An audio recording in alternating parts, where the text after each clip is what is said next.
armamentísticas que he compartido en este caso con Ucrania, ¿no? Y bueno, yo creo que estamos un poco en ese punto, por tanto, es probable que después de una pujanza tan fuerte en las empresas armamentísticas empiece a haber un poco más de disgregación, no necesariamente de caídas importantes, pero sí un poco de dispersión en distintas empresas que quizá no estaban trabajando tan fuerte, puesto que no eran las empresas digamos, principales que estaba utilizando Estados Unidos básicamente, sino que ahora, pues lógicamente estamos viendo también esa idea por parte de la Unión Europea de empezar a rearmar toda la Unión Europea. Pues Javier Echeverry, de Actu3, ha sido un verdadero placer una vez más. Gracias, feliz jornada, feliz negocio. Gracias a vosotros por invitarme siempre. Un abrazo. Y nosotros llega el momento, nos pasamos ya de este tiempo de Ponte en Acción, terminarlo, nos vamos de fin de semana, pero ya saben, continuar la mejor información aquí en Negocios Televisión y nuestro canal de YouTube.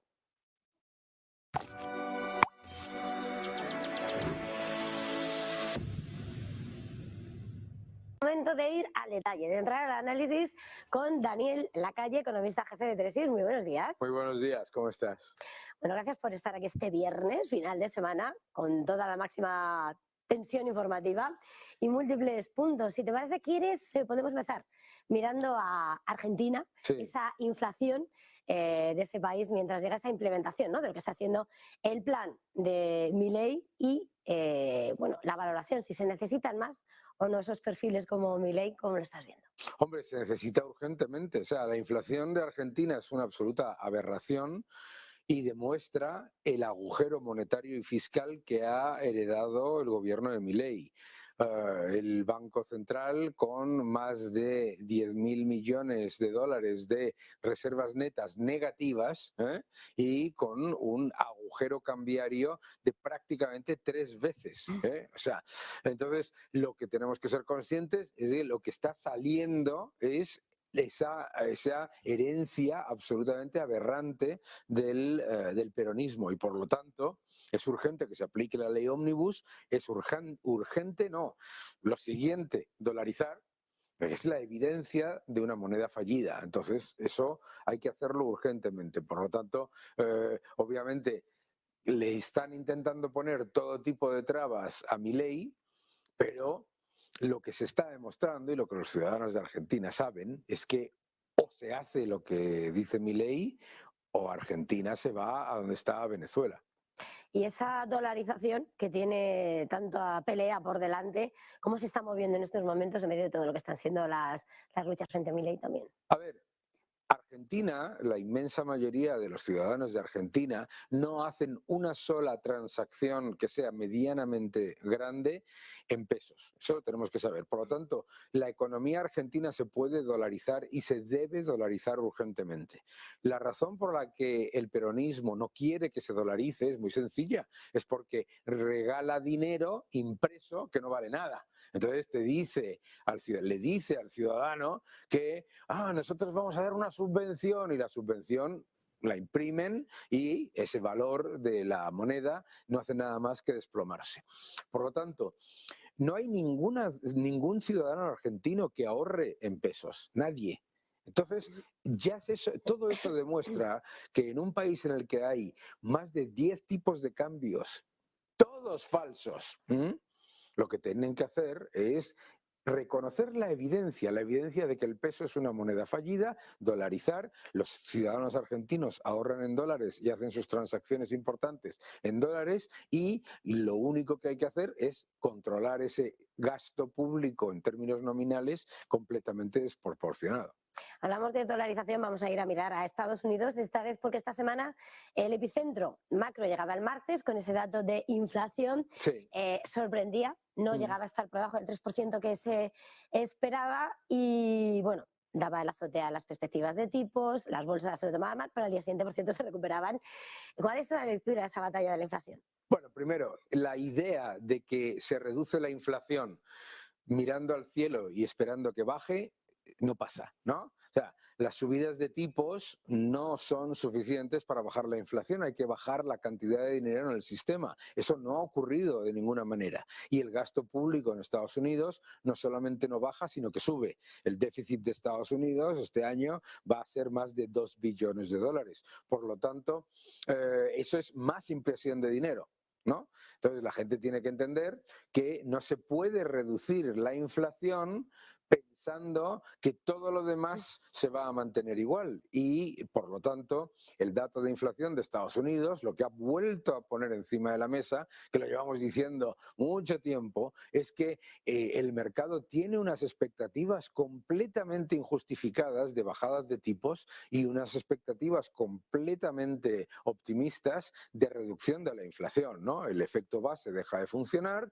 Y eso, ojo, es que el dato de inflación de Estados Unidos ha sido especialmente malo porque no nos podemos olvidar que en el dato final la parte de energía continúa bajando. Es decir, no es que digas, no es que el precio del petróleo y todo, no. La parte de energía se ha reducido y todos los precios, excepto 3 elementos, han subido y han subido por encima de lo que es el IPC mensual. Y mirando a lo que son los datos que sorprenden y los que no sorprenden, también hablamos de, iba a decir de crecimiento, pero no, justo lo contrario, porque el Reino Unido ha entrado en recesión técnica, empatando en la fecha con Japón, por cierto, y hoy, por ejemplo, hemos visto cómo, sin embargo, las ventas minoristas parece que le van a arrojar algo de luz a esa economía, también mirando, ¿no?, a lo que va a ser el pivote del Banco de Inglaterra. Ese Reino Unido y ese comportamiento de la economía que sigue golpeada por el Brexit, ¿cuál es el futuro? Primero, el Reino Unido va muchísimo mejor de lo que se cuenta en los medios de comunicación europeos, ¿no? El paro está...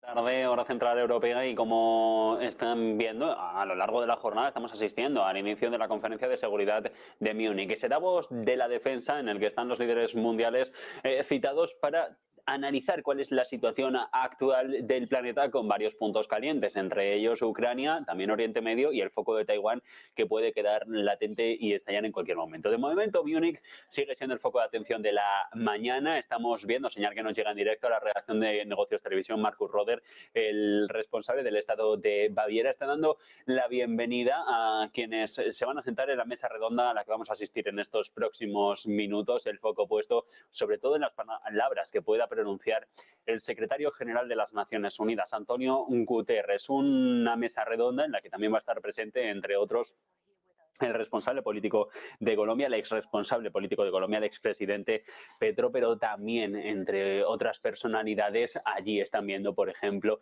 en la parte del público, al secretario general de la OTAN, Jens Stoltenberg, o al vicepresidente de la Comisión Europea, Valdis Dombrovskis. De momento, Roder es quien ha tomado la palabra. Escuchamos lo que tenga que decir en este inicio, mesa redonda, recuerden, en la que esperamos la intervención de Antonio Guterres, el responsable de Naciones Unidas. Franz Josef Strauss, who used to be a defense minister, he was a member of my party, and he used to be minister president of Bavaria, and he advocated 4%. At the end, there's no alternative to being able to defend yourself. This is a signal I'd like to have this security conference send out. I'm glad to have you all here. Thank you to Mr. Heusgen and his team for the preparation. I know that Berlin is beautiful, but Munich is more beautiful. So it's a good idea to come here, and it's good to be here. Let us send out this message, a message of diplomacy. We are on the good side of the force, and may the force be with us and live long and prosper in Bavaria. Thank you for coming.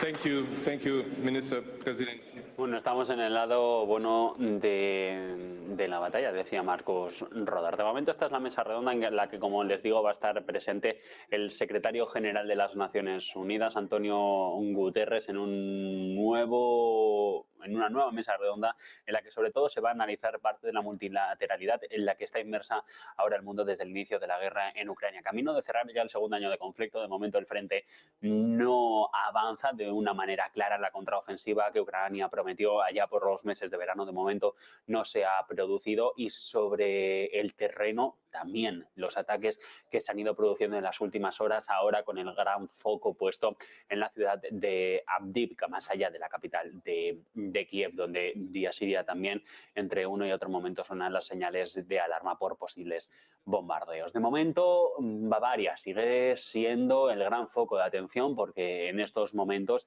la conferencia de Múnich alberga a algunos de los mayores dirigentes políticos del planeta, también los ligados a la ciberseguridad, otro de los grandes retos, la seguridad de la parte de la tecnología, y este Davos de la defensa, como se han afanado en definirlo algunos de los principales analistas internacionales, a la cumbre de seguridad, a la conferencia de seguridad de Múnich, que les recuerdo se va a celebrar durante las próximas 72 horas en esta ciudad alemana. Va a tener como principal foco de atención la guerra en Ucrania, también las tensiones en Oriente Medio.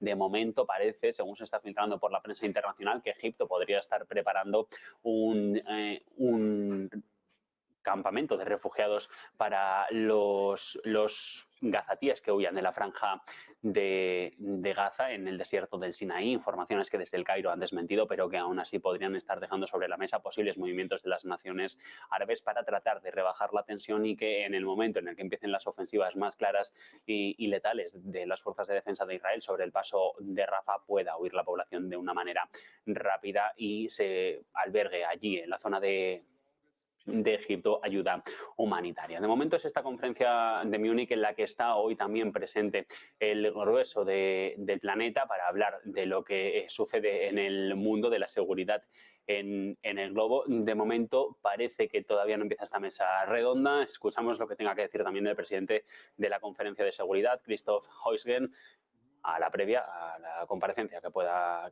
dar en estos próximos minutos el secretario general de Naciones Unidas, Antonio Guterres. To the preservation of our global order, of our planet, and of humanity is the Secretary General of the United Nations. Please welcome Antonio Guterres.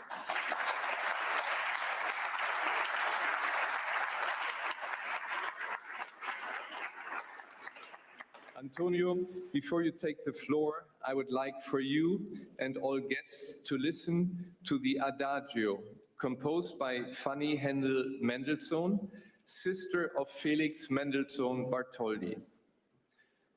Maestro Daniel Barenboim, the only person who holds both the Israeli and Palestinian citizenship, was so kind to send to Munich a string quartet from his West Eastern Divan Orchestra that Daniel co-founded together with Edward Said.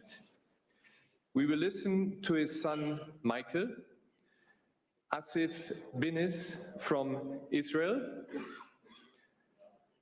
Hisham Khoury from Palestine, and Mohamed Hiber from Algeria/Tunisia, who replaced Cindy Mohamed at last minute from Egypt.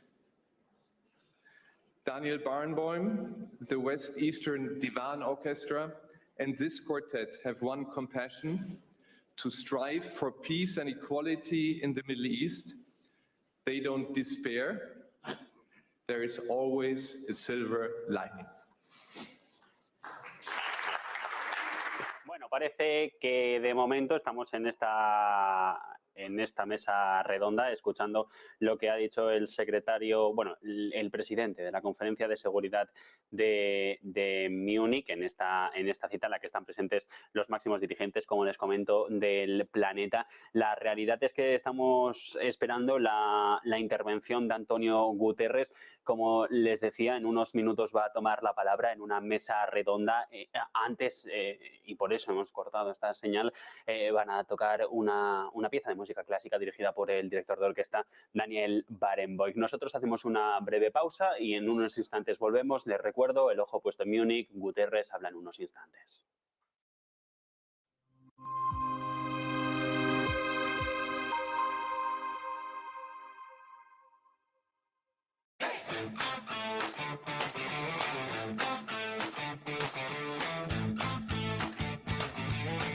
Este show es el más importante de los que se celebran. Se hace aquí, se hace en Las Vegas. Todos los productos que los concesionarios necesitan están aquí en esta convención estos 3 días. Sí que lo que estamos viendo de la evolución tecnológica, digital, la inteligencia artificial, está haciendo que esto cambie. Y esto va a cambiar. La inteligencia artificial al final lo que te tiene que traer es mayor contacto con el cliente, mayor facilidad con el cliente, aumentar tus ventas, digitalizar tus procesos y aumentar tu productividad. Al final lo que has dicho, hay un producto y hay un cliente final y entre medio están los concesionarios. Todo este flujo, cómo lo gestionamos, cómo lo manejamos es lo que marca la diferencia. Yo creo que el recorrido que han hecho nuestros concesionarios como grandísimos grupos de concesionarios, grandes empresas, son muy profesionales. Son mercados muy distintos, o sea, donde el producto que se vende es distinto, la forma de vender es distinta. Y al final pues pasa lo que pasa en España. Hemos dejado de vender coches. Es que no estamos en el 2024 y tampoco vamos a llegar al 1 millón de vehículos.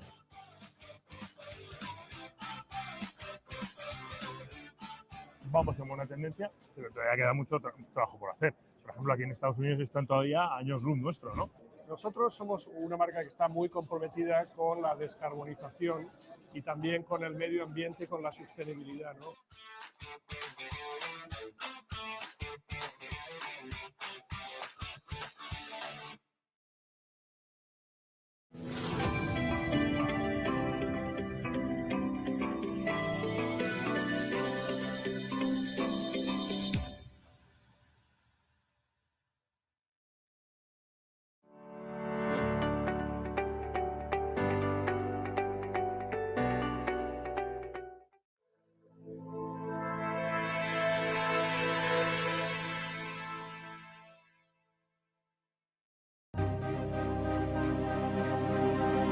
Han pasado ya varios años del rescate que casi acaba con la unión monetaria, ese gran pilar europeo del que Grecia fue el gran cabeza de turco que amenazó la estabilidad y esta vez sí con la vuelta de España a la peseta. Tercer rescate saldado, esto fue en 2018, hace ya 5 años y son más de una década en los que el país ha estado bajo la tutela de los acreedores, un periodo sin precedentes en Europa que ha costado al pueblo numerosos sacrificios y ha dejado al país exhausto. Vaivenes políticos y económicos, cambios de gobierno, caídas de personajes públicos de históricos partidos condenados a la casi desaparición y el cuasi colapso del estado del bienestar. Grecia fue el primer país de la eurozona en recibir ayuda por la crisis financiera y en algunos momentos durante estos años incluso se especuló con su salida del euro por el temor de los líderes europeos al contagio. Se dijo que si alguien se tenía que ir, que fueran ellos, pero que el resto queríamos seguir adelante con nuestro proyecto común. De hecho, Grecia precipitó. Within our mandate, the ECB is ready to do whatever it takes to preserve the euro. And believe me, it will be enough. El whatever it takes de un presidente del Banco Central Europeo, Mario Draghi, que con 3 palabras pasó a la historia como el salvador de la divisa única. Los 3 planes de ayuda coordinados por los caballos del apocalipsis de la Troika, atrincherados en sus últimos tiempos en la base del Hotel Hilton en Atenas, sirvieron para que Grecia se asomara sin caerse al abismo, pero también para que la sociedad que en 2007 tenía un poder de compra similar a España se encuentre viviendo en uno de los países más pobres de la Unión Europea, con los salarios más bajos y con la emigración disparada, sobre todo entre los jóvenes más preparados, que acaban absorbidos y por tanto contribuyendo a otros países como Alemania. El último plan de rescate se firmó en 2015 y vio la luz como algo inevitable. Después de años de humillaciones, el pueblo griego decidió que debía sentarse en el palacio presidencial a la izquierda radical, liderada por Alexis Tsipras, que prometía acabar con la austeridad y expulsar además a los poderes europeos del país. Ola de euforia que de un día para otro desapareció, dando lugar a las calles llenas de cánticos revolucionarios tras más de un lustro de malas noticias, que se convirtieron en una constante sobre la que galopaba Yanis Varoufakis, entonces ministro de Finanzas, que prometió, con su teoría de juegos y su intelecto, batir al férreo Wolfgang Schäuble. Finalmente no pudo. En su narrativa, Grecia tenía razón y era cuestión de tiempo que Varoufakis enseñara, entre comillas, a sus acreedores lo que debían hacer. Se apretaron las tuercas, se impuso un corralito, se surgió un referéndum que ganó Tsipras, pero que tuvo que claudicar, firmar. Lo que podía haber sido una negociación se convirtió en un choque de trenes y la única oportunidad de salvación de Grecia era firmar otro paquete más de rescate. Tsipras lo hizo y de esto hay una película. Tras 3 planes de ayuda, Grecia llegó a recibir más de 286.000 millones de euros de la Unión Europea, pero también del Fondo Monetario Internacional, y la mayoría con destino a pagar la deuda. Una deuda que asciende al 180% de su Producto Interior Bruto, con sucesivos recortes que han instalado en un pozo de pesimismo a los griegos que ahora poco a poco recuperan. En 2007, un griego podía pagar lo mismo que un español, un 20% más que un portugués y un 70% más que un polaco. Las tornas cambian.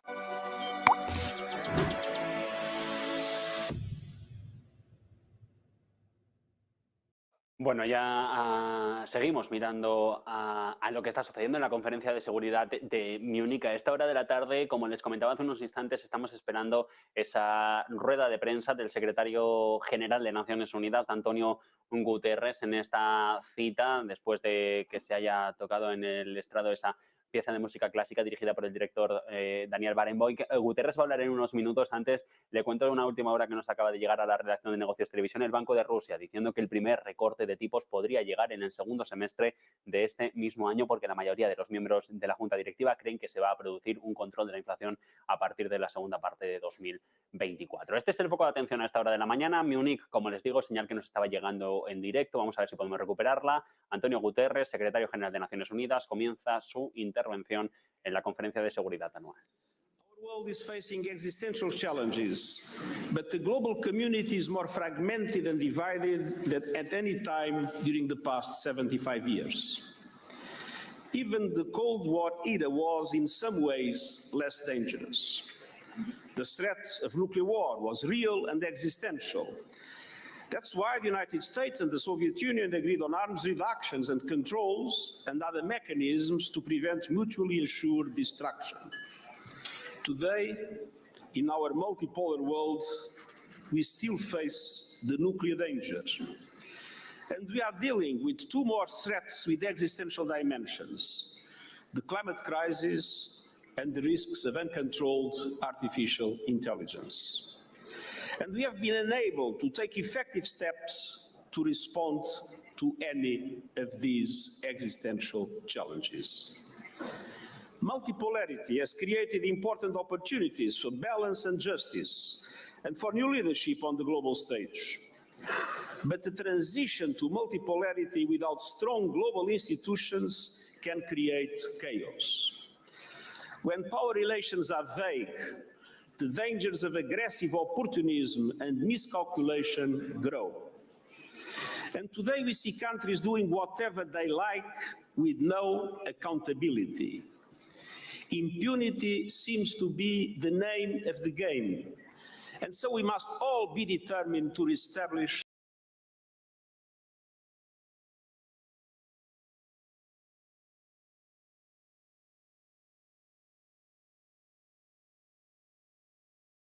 law. Every person on earth would live in peace and dignity.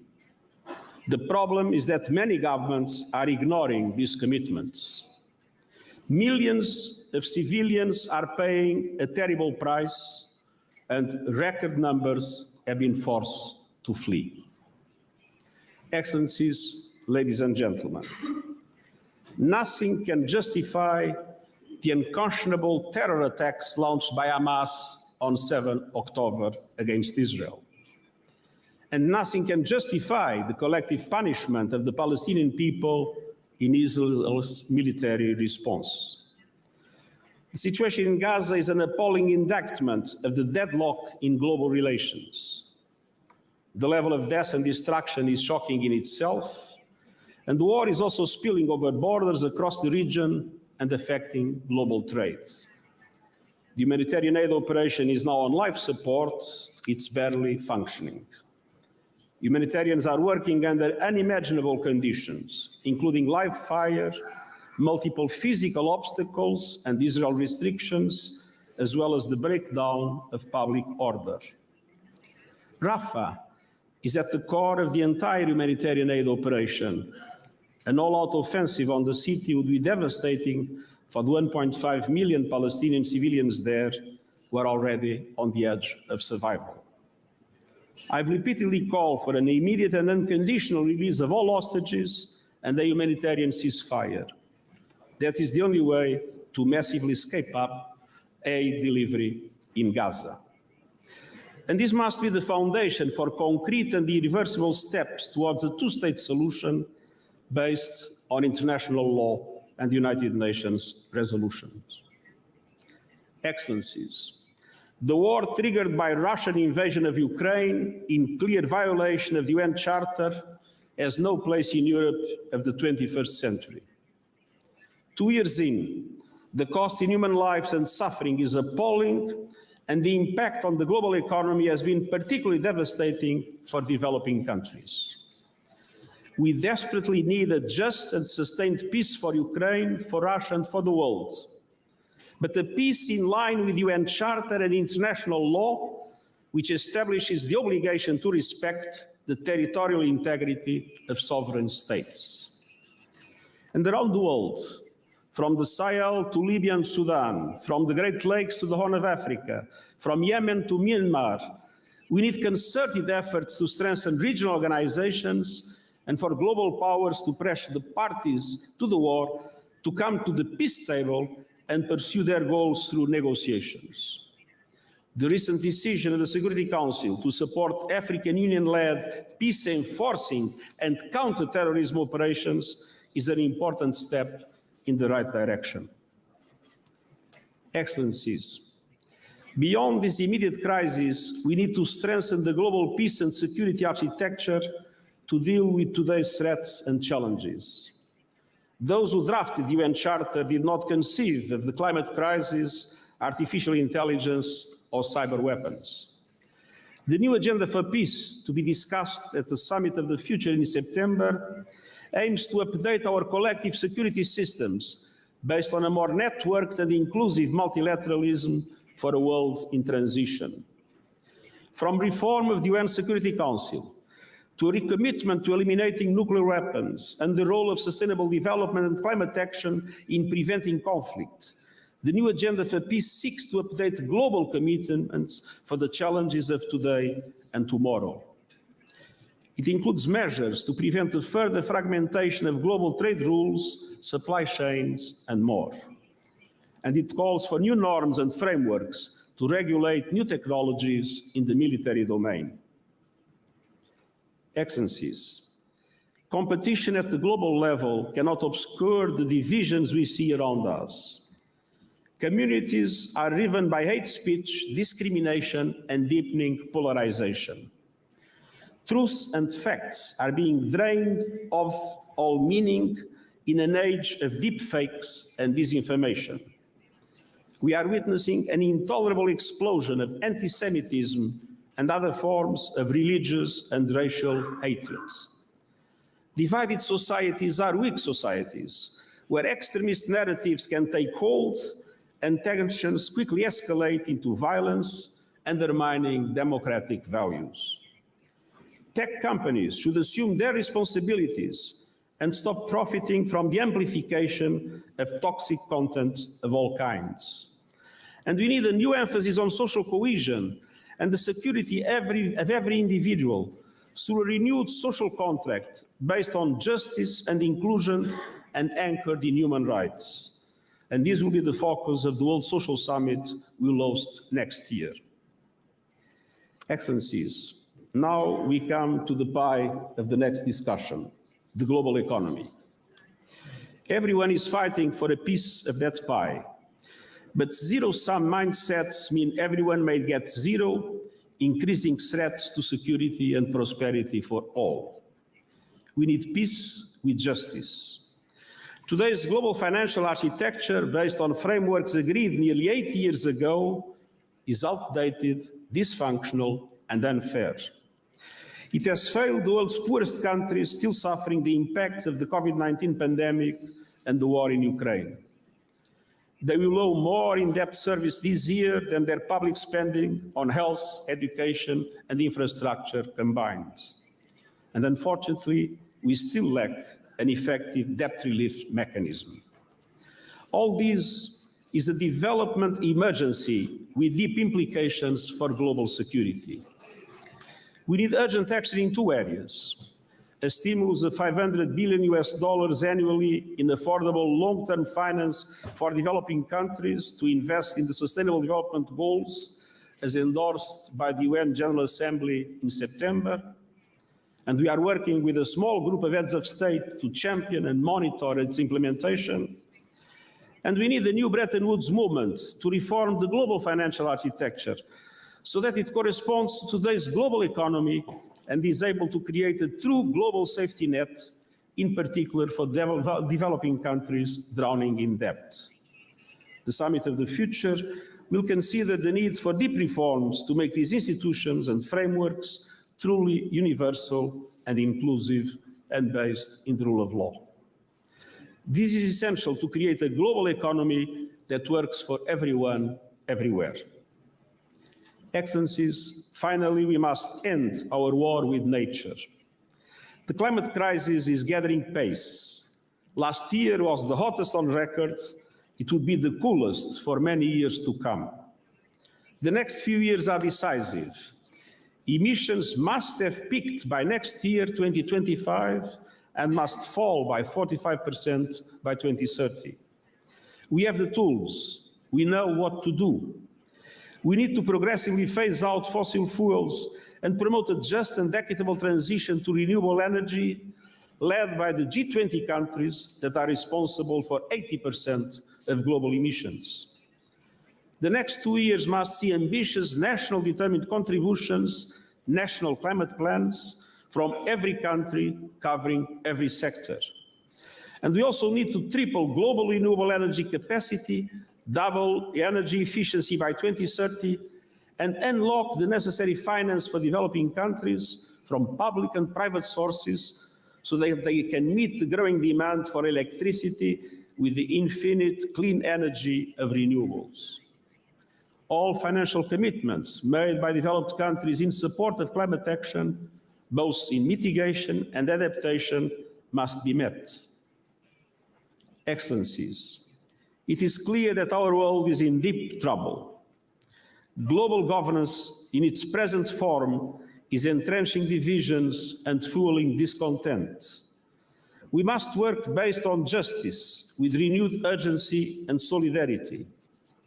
There is always an opportunity to create a more inclusive, comprehensive, and effective global order that works for everyone based on international law. A safer world and a bigger pie for all. That is the objective of the UN Summit of the Future in September. Let's seize the opportunity, and I thank you.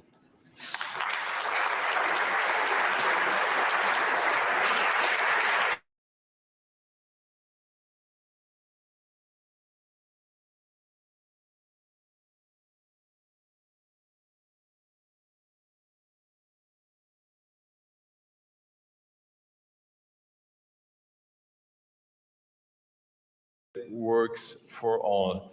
I'm now very happy to announce the panelists of our first panel today at the Munich Security Conference, and I'd like to welcome Mia Mottley, the Prime Minister of Barbados. Thank you very much for joining us for a second time, please. Thank you very much.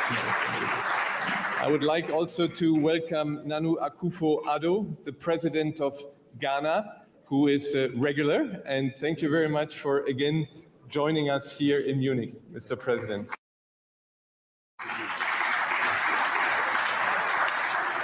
And then for the first time, in the MSC history, we have President of Colombia, Mr. Gustavo Petro Urrego, who on very short notice decided to come here. Thank you.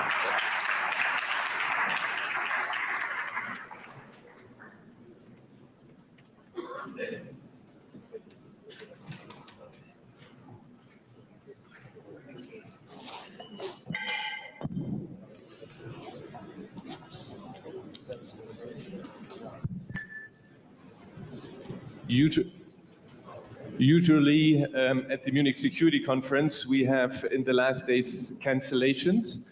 In this case, the ambassador of Colombia called me 2 days ago to say the president of Colombia wants to come and join you here. And we are very grateful that you took this long journey to come here.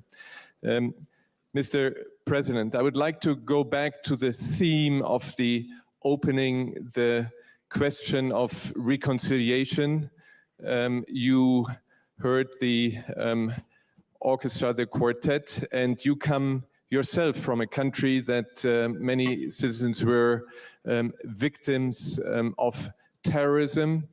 And in your country, you chose the way, the pathway also to reconciliation. And when we see the many conflicts that we have, and we had at our kickoff session on Monday, the foreign minister of Rwanda, who told us about after the genocide that happened, they chose the way of reconciliation instead of revenge. Can you tell us a bit how Colombia has managed, and also on your views for an international summit for peace?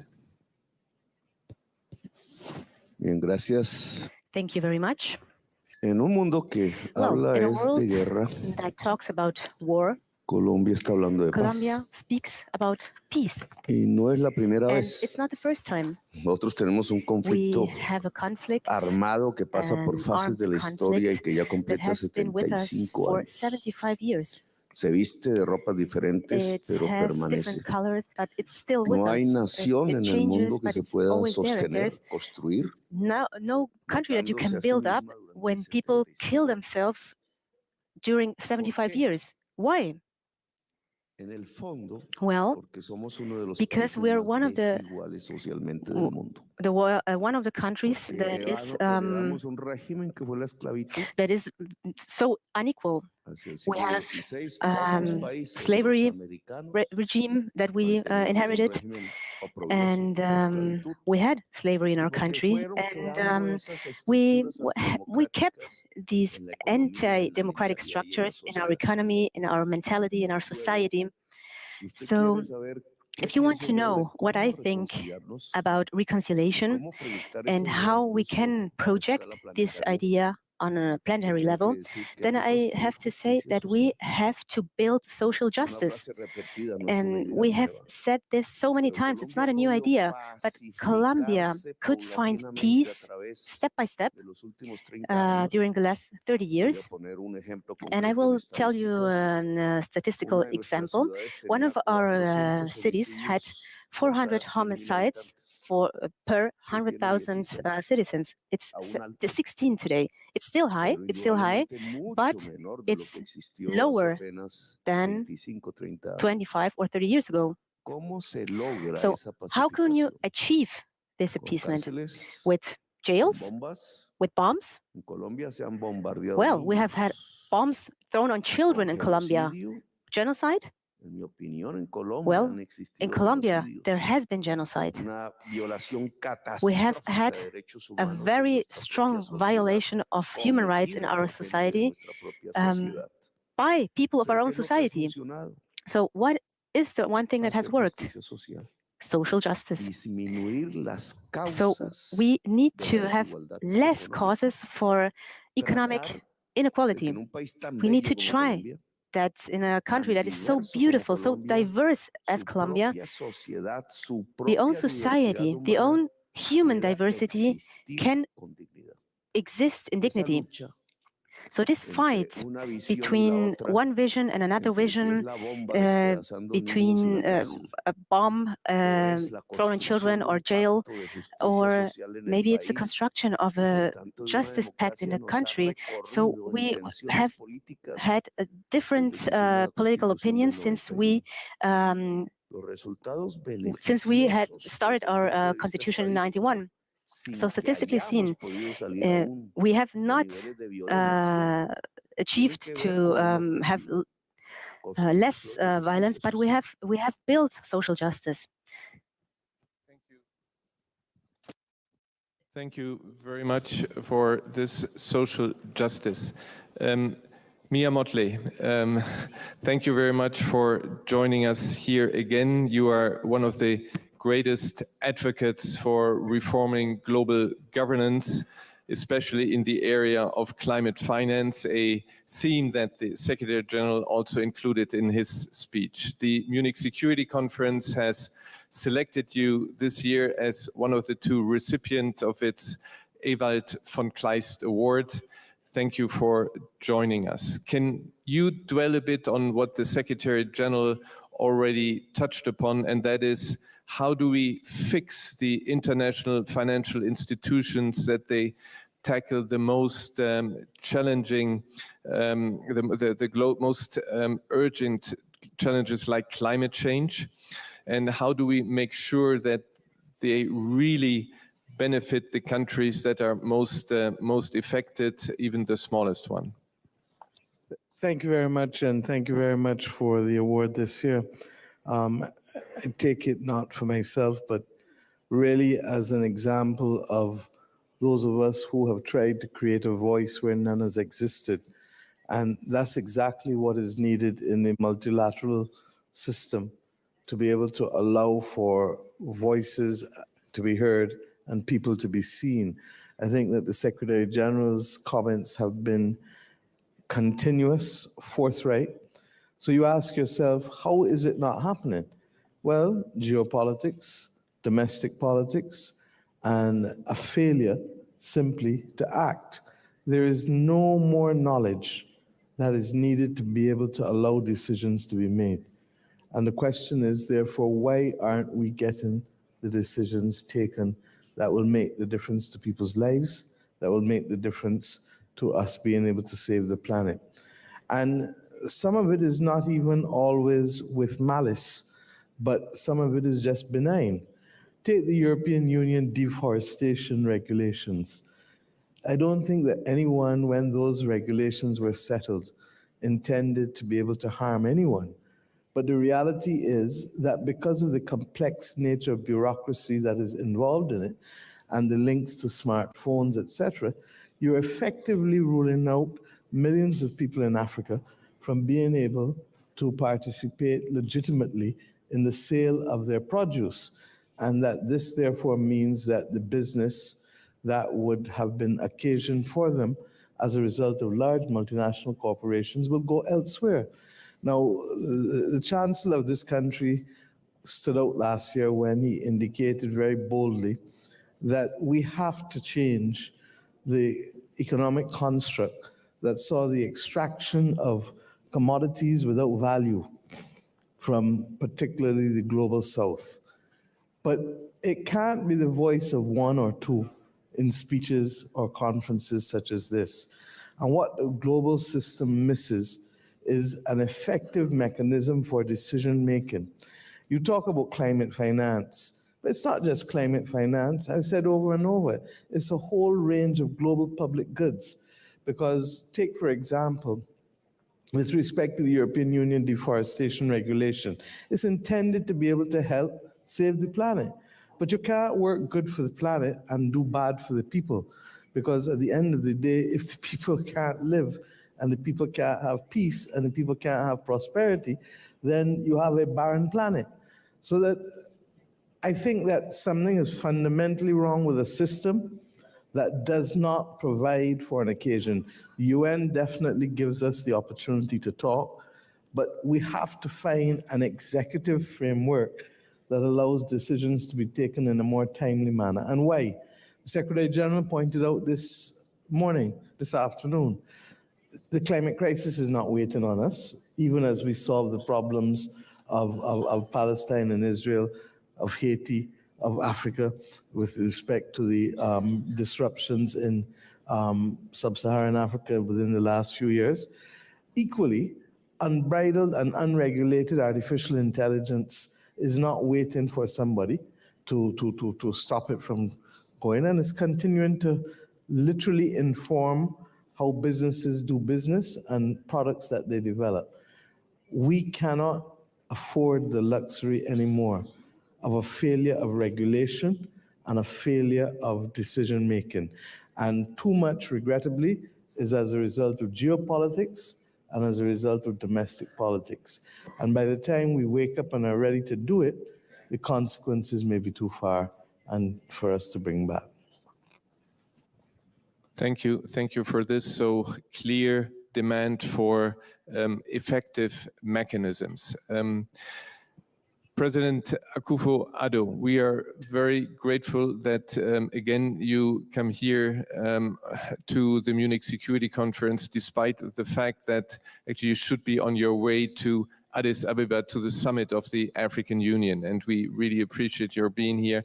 Picking up of what the Prime Minister just said, can regional organization, can the African Union work closer together, coordinate their political will more so that they are more effective in actually seeing to it that what Mia Mottley asked for is implemented? Can the African Union coordinate better also other continents so that when the summit of the future happens, there is more countries speak with one voice, like the EU is speaking with one voice on many occasions? Can you also do that and therefore make a difference and make the summit in the summer of a success? So, Dr. Houston, thank you very much once again for inviting me. This is the second time, and I appreciate it very much. Congratulate you also on your 60th edition. 60 is a big number, and it's good that you have.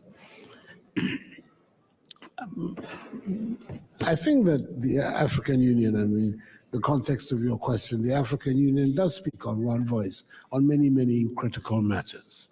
But the African Union is representing states that are amongst some of the weakest and the poorest in the world. And their capacity to change the context of the world is relatively limited. Many of the things that have to be done cannot be done by the African Union. It can be done by the African Union in concert with others if others also share the same perspectives. And I believe that that is the biggest issue confronting all of us. To what extent is there a certain universality in the sharing of values and the sharing of solutions? Growing the pie. The growing the pie is in itself not sufficient to deal with the problems that the world has. Growing the pie and seeing to it that there's a more equitable distribution of the pie is a critical factor in being able to ensure that the 21st century is in fact a century where there will be what we're not seeing in this first part of the 20th century, of the 21st century, peace and order in the globe. That is going to be made possible when the sharing of, not just the growing of the pie, but the sharing of the pie is taking place on a more equitable basis. And I think that that is at the heart of the discussions that all of us should have, because a situation whereby the so-called global South, where Africa features, is always at the wrong end of the stick in terms of its takeout of global assets, cannot be a way forward for an orderly state of humanity. It cannot work. It's not possible for us to maintain the paradigm where one part of the world is privileged and comfortable, and the other part of the world is suffering and is under constant threat of starvation, malnutrition, and the rest. We have to have a paradigm that recognizes that for there to be peace and order in our world, we also have to have a certain mental revolution that has to take place, especially amongst the rich people of the world. Has it to be that in order for one part of the world to prosper, the other part of the world has to be impoverished or poor? Is that a necessary equation for the 21st century? I don't believe it is. I believe it is possible for us, especially when you look at the huge advances that we're making in technology across all areas of the world, whether in health, in agriculture, in the manner in which financial instruments work, that it should be possible for us to construct a world on a better principle than what we have had up till today. We can grow the pie, critical, but we can also look at how that pie can be shared on a more equitable basis. And I believe if the focus amongst all of us is there, we can then create the institutions at the global level that will make it possible. As it is today, global financial institutions, global governance institutions are all working in a way to preserve the structure of the world as it is today. And it has turned out not to be a very satisfactory world because of the manner in which these institutions work. So if indeed our goal is to create a pie that works for everyone, then the reform of these global institutions has to be an imperative necessity for our time. When I'm talking about the manner in which the Security Council works and the United Nations work, we're talking about how the Bretton Woods institutions, IMF, World Bank, the multilateral development organizations work. There is the need for some fundamental reforms in the way in which these organizations work. I mean, we are seeing in our own eyes, for instance, as far as the Security Council, which is meant to be the principal organ for the maintenance of international peace and security, has become paralyzed by its very structure and nature. The body that should be taking the most prominent role in trying to bring these various wars to the end cannot, because the main protagonists of these wars are the veto-wielding powers of the Security Council. That cannot be a satisfactory way in which this world can work. And we see it in other areas of the global system. So the question then comes back, and it's the same. The African Union, in many, many cases, has found it possible and indeed necessary to speak with one voice on critical matters. But its interlocutors, are these interlocutors also prepared to find a way to meet the African Union halfway, to be able to deal with these issues, these fundamental issues of the reform of because the global financial architecture, for instance, is a major barrier to the ability of the states of Africa to be able to participate in growing the pie in an effective manner. So that would be my response. Well, thank you very much, Mr. President. Before we turn to the public, Secretary General, can I ask you a question? I think when you listen to the two presidents, the Prime Minister, they totally back what you have said before, what you asked for. Now, when you go to the streets of Munich or probably most of the cities in Europe, and when you say there is this summit of the future coming, which is really the one summit that is key also on the way to implement sustainable development goals, you'll have many people who don't know about this. And somehow, it is not in daily politics. You were a Portuguese politician, 20 years ago. You know about domestic politics. How do we succeed in having the topics that were mentioned here, the topics that are the key topics for this world, for this planet to survive? How do we get this in the daily political life, on the agenda of day-to-day politics, also nationally? Well, I think it's very important to do our best to avoid the kind of technocratic political language that nobody really understands, and to speak in a way that everybody can be able to analyze the problems that exist and to fight for the solutions that are necessary. Let us speak in relation to some of the issues that were raised here. The importance of the rule of law. We live in societies that are more and more polarized, more and more divided. We live in a continent where war came back. So we need to be able to explain the importance of human rights and the importance of the rule of law based on the problems that we are facing in our own societies, the polarization, and on the fact that war came back to Europe. On the other hand, when I was Prime Minister, as you mentioned, we lived in the glorious moment of globalization, and we thought globalization would solve all problems.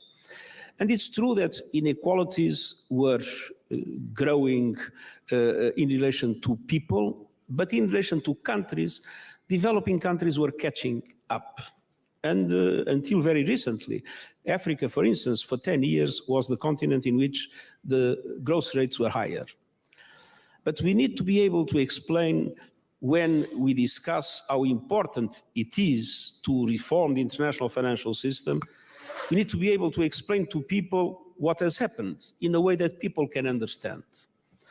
Now, here in Germany, as in Portugal, when the COVID came, we were able to print a lot of money to support the populations. And the United States printed more than $1 trillion. And all developed countries were able to print money.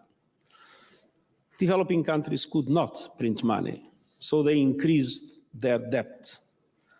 And how they increased their debt, when afterwards the war in Ukraine came, prices went up, interest rates went up, and they are now in a terrible debt trap.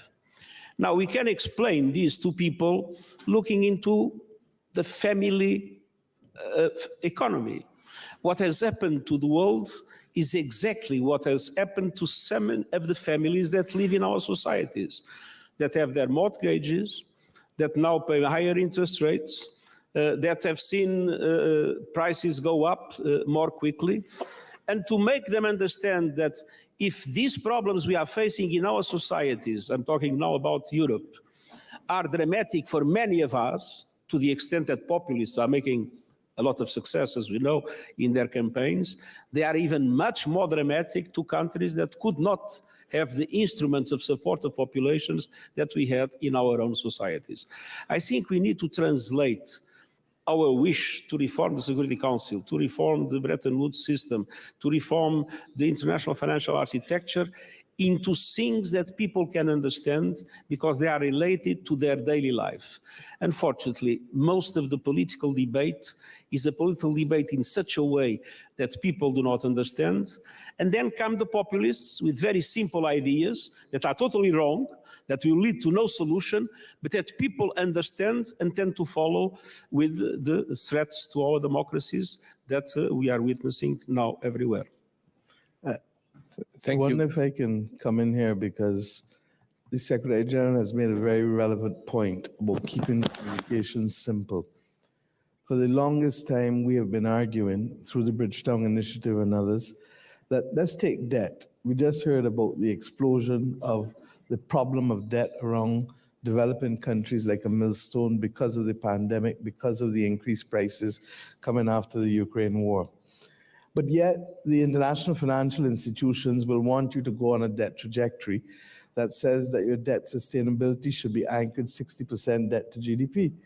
Well, in truth and in fact, every country in Europe is now, I think, on or about 90%. And the only reason you probably haven't changed it is because of the difficulty in how you change a treaty. What this means is that countries like ours are kept on a trajectory that does not allow us to make the investments that are necessary to boost education, to boost healthcare, to reduce the chances of social implosion and the lack of security that will take more than a generation to recover from. And yet what it requires is just simply people speaking and agreeing to new metrics at the level of the international financial institutions. Let's take insurance. The biggest problem that the world is not looking at, in my view, with respect to the climate crisis, is how the climate crisis is going to make the microeconomy effectively dysfunctional, and how it's going to be difficult for homeowners to be able to get insurance in certain districts in the world. Insurance was meant to manage risk, but when risk now becomes certain, what's happening in California with wildfires, what's happening in Florida and Virginia Beach is only a microcosm of what will happen in the Caribbean. But at least in the States, in the United States of America, they can move to a different state. Tell me where in the Caribbean they're going to move to as a sovereign country. When Montserrat, with the volcanic eruptions, effectively had to take people out, people had to go to the UK, and when they went to the UK, they did not even have equal rights and status as people who were born in Britain. So this world has to confront the fact that the climate crisis is going to make certain regions uninvestable, and if they become uninsurable, they're going to become uninvestable. And therefore, we're going to start to be able to see climate migration and more insecurity in a way that we have not bargained for, and especially in neighborhoods that are frightened for migration. Thank you for this. I'm getting sign that we Dr. are Houston, if I may running out of time. Can I ask the two presidents for a 1-minute statement on that? And sorry, but President Pedro asked for the floor before. 1 minute, and then President Ghana 1 minute, please. Yo pienso que crisis. Well, I think that a state of crisis gives you the feeling that there is something falling down.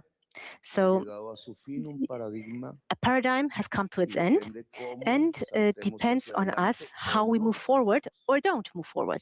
A paradigm is that the way that we have governed the last 40 years, that the market would lead us to wealth. But the reality today is that it has not been that way. We are close to extinction. So it's the contrary. This feeling of extinction, that the idea of progress has ended, can lead us to barbarity, like in 1933, where we have seen an indirect genocide and we cannot do anything, or maybe we're part of it.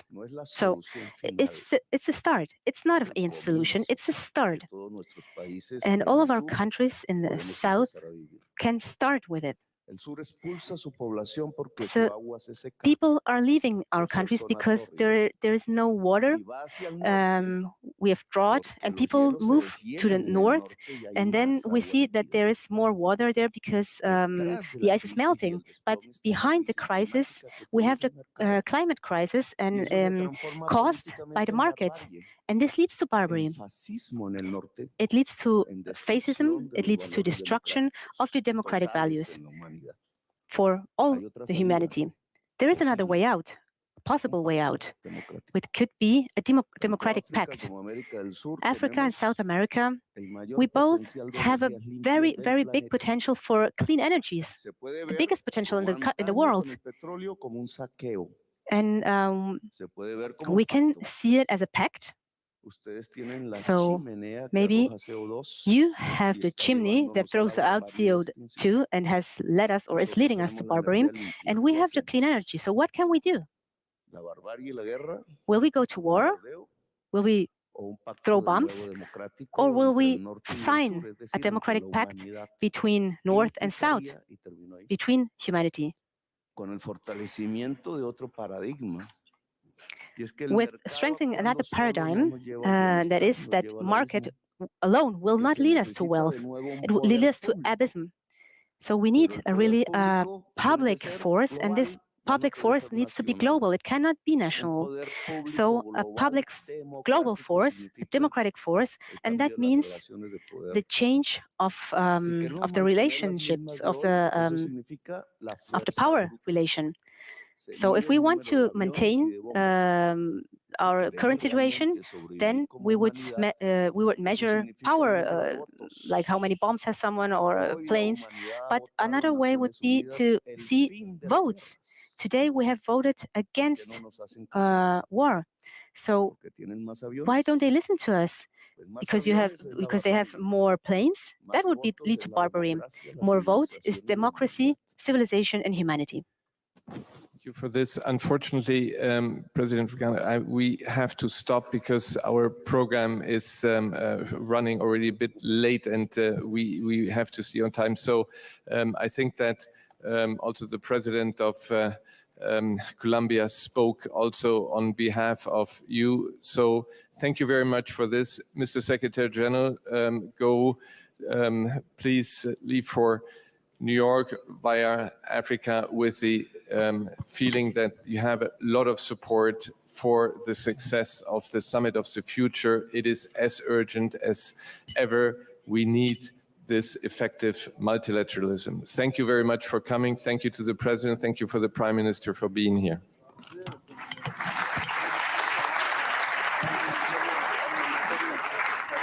Ladies and gentlemen, please remain seated. The main program will continue momentarily. Ladies and gentlemen, please remain seated.